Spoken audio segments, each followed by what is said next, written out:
The moment the grand hall fell silent, it felt as though the air itself was holding its breath. Chandeliers glowed softly above polished marble floors, and rows of guests sat frozen, waiting for a choice that everyone believed was already decided.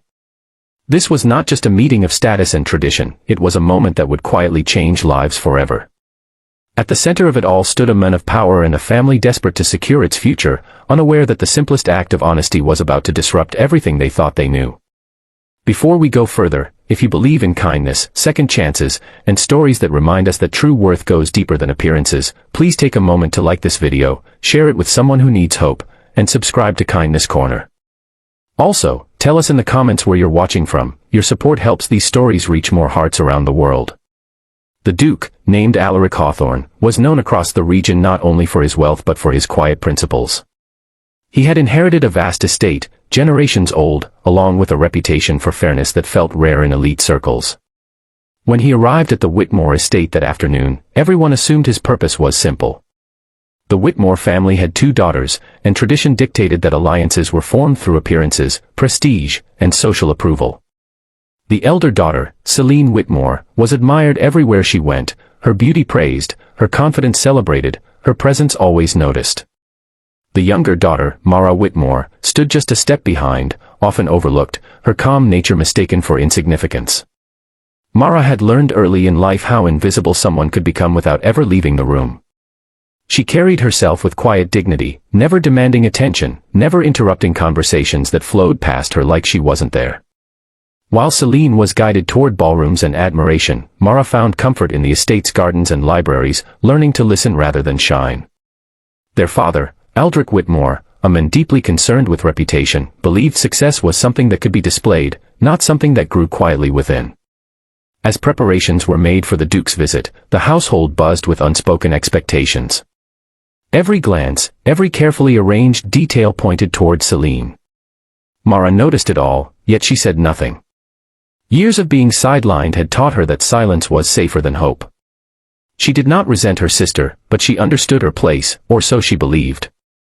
When the moment came, Aldrich Whitmore guided the Duke through the hall with practiced confidence. He spoke at length about family legacy, prosperity, and the importance of outward excellence. Without hesitation, he gestured toward Celine, presenting her as the obvious choice. To him, the matter seemed settled before it had even begun. But Alaric Hawthorne was not listening to what was being offered, he was observing what was being revealed. He noticed how Celine smiled effortlessly, accustomed to admiration. He also noticed Mara, standing quietly at the edge, hands folded, eyes thoughtful, neither seeking attention nor shrinking from the moment. There was a stillness about her that did not come from weakness, but from self-awareness. As the room waited for his response, Alaric felt something unexpected, a sense of clarity. He had seen countless polished faces and rehearsed virtues throughout his life. What he rarely encountered was sincerity untouched by performance. His decision, when it came, did not follow the script everyone expected. The reaction was immediate and unspoken. Murmurs rippled through the guests. Aldrich Whitmore's confidence faltered, his carefully crafted plan cracking in plain sight. Celine remained composed, but surprise flickered briefly across her face. Mara, meanwhile, felt time slow. She was not prepared for attention, least of all this kind. Her heart raced, not from excitement, but from disbelief. In the days that followed, the estate buzzed with speculation. Why would a duke choose the daughter no one praised? Why turn away from perfection as others defined it? Some whispered theories, others doubted the decision entirely. Mara felt the weight of judgment pressing on her from all sides, yet something within her remained steady. For the first time, she was not being chosen despite who she was, but because of it. As arrangements were discussed and plans formed, Alaric took time to know Mara beyond appearances. He learned of her love for learning, her compassion for those who worked quietly behind grand walls, and her belief that dignity was not something granted by status. Mara, in turn, saw men who valued depth over display, whose authority came from responsibility rather than pride. Not everything was easy. Aldrich Whitmore struggled to hide his disappointment, and society's expectations loomed heavy. Mara faced moments of doubt, questioning whether she truly belonged in a world that had never made space for her. Yet with every step forward, she realized that being overlooked had given her strength others never needed to develop. Slowly, perspectives began to shift. Staff members who had long noticed Mara's kindness felt seen through her eyes. Guests who once dismissed her found themselves surprised by her insight and grace. Even Celine, accustomed to admiration, came to understand that worth was not a competition, but a spectrum. Mara's journey was not about becoming someone else. It was about allowing herself to be visible without changing who she was.